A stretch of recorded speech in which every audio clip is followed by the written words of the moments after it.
জমিদার শৈলেন্দ্র ঘোষের অমর এক কীর্তি নীল সরোবর। নীল সরোবর খনন করা হচ্ছিল নীলা দেবীর নামে।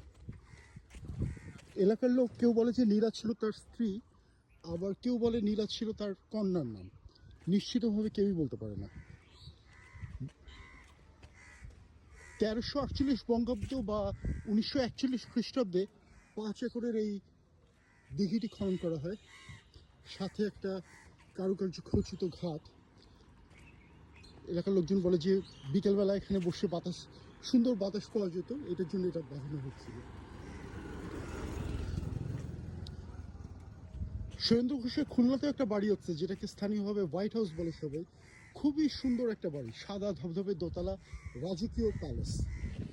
এটা ছাড়া এই যে নীলা, যার নামে এই সরোবর, তার নামে খুলনা শহরে একটা সিনেমা হলও ছিল, যেটার নাম নীলা সিনেমা হল।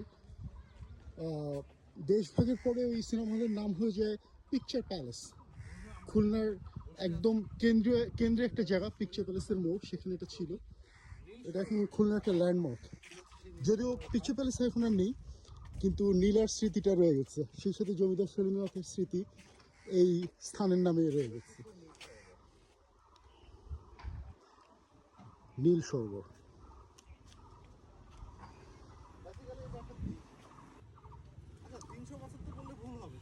গাছপালায় ভরা, বিকেলের বাতাস খাওয়ার জন্য আসলে খুব সুন্দর একটা জায়গা, কোনো সন্দেহ নেই। সাথে একটা বাজার মতো, এখানে পানের আরো ধরনের বসে ওই জায়গাটায়। এগুলো সমস্ত বাজারের অংশ।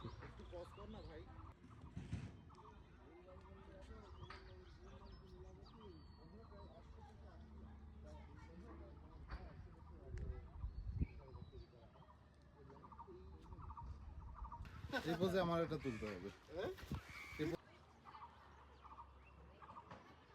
আমার এই অ্যাঙ্গেলে দিবি।